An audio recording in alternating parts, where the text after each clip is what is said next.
Hey all, wish you all a happy Vinayak Chavithi.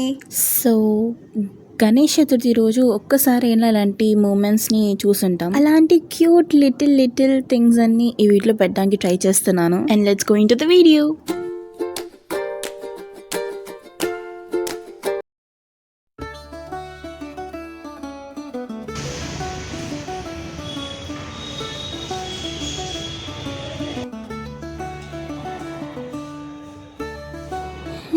ఇక్కడ ఇన్ని గణేషులని ఒకటే దగ్గర చూస్తుంటే అన్నీ కొనుక్కోవాలనిపిస్తున్నాయి. ఎంత బాగున్నాయో, కానీ అన్నీ కొందామంటే మూతి మీద గుద్దుతారు.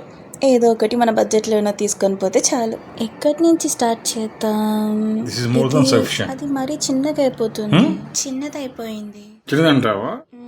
అట్లీస్ట్ మనం పోయినసారి తీసుకున్నట్టు ఇది ఉంది చూడు, అది. కానీ అట్లాంటిది వేరేది ఏదైనా ఉందా అంటే దాని ఐస్ అంత బాగాలేవు, అంత అట్రాక్టివ్గా లేవు. ఇదైతే ఐస్ బాగున్నాయి, అంత బాగుందని ఇది ఎంత అని అడిగితే 1000 అంట. ఇదేమో కొంచెం చిన్నది 550. ఇవేమో ఇంతకుముందు చూపించినంత పెద్దవి కావు, దానికన్నా చిన్నవి కావు. ఇవన్నీ 700 to 800 ఉన్నాయి. ఇక్కడ ఈ స్వామి కళ్ళేమో ఆల్మోస్ట్ నిద్రపోతున్నట్టు వాలిపోతున్నాయి. పాపం నాకు ఏది కూడా నచ్చట్లేదు, ఏ ఒక్కటి కూడా అట్రాక్టివ్గా అనిపించలేదు. ఇంకా లేట్ చేస్తే డాడీ ఇంకా కోపం వచ్చేస్తుంది. ఏదో ఒకటి సెలెక్ట్ చేసుకుందాము. దీనికి కొంచెం పెయింట్ వేయించి తీసుకొని పోదాము. అదేంటో ఇంచు పెరిగేసరికి ప్రైస్ పెరిగిపోతుంది. పోనీ అందులో ఏమైనా బాగున్నాయా అంటే విగ్రహంలో అంత లైఫే లేనట్టు కనిపిస్తుంది. పోనీలే ఈసారి ఏదో ఒకటి తీసుకున్నా, కానీ నెక్స్ట్ టైం కొంచెం ముందుగా వచ్చి మంచిది తీసుకొని పోదాం. వర్షం అంటే నాకు చాలా ఇష్టం, కానీ ఇలా వర్షంలో షాపింగ్ చేయాలంటే నేను చాలా కష్టంగా ఉంది. అబ్బా వర్షం పెరుగుతోంది, ఫాస్ట్గా షాపింగ్ కంప్లీట్ చేసుకుని ఇంటికి వెళ్ళిపోవాలి.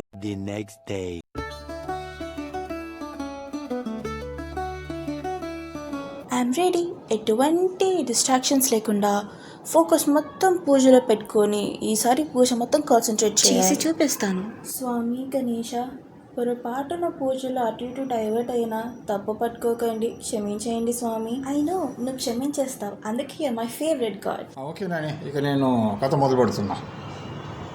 పూజలో పాల్గొంటున్న వారందరూ అక్షతలు చేతిలో ఉంచుకోవాలి. ఒకరు చదువుతూ ఉండగా మిగిలిన వారు ఈ కథను శ్రద్ధగా వినాలి. అక్షంతలు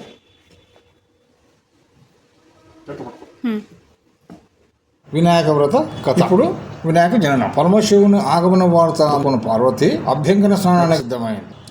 కథ స్టార్ట్ అయిపోయిందా? ఇప్పుడు నాకు అసలైన టాస్క్ స్టార్ట్.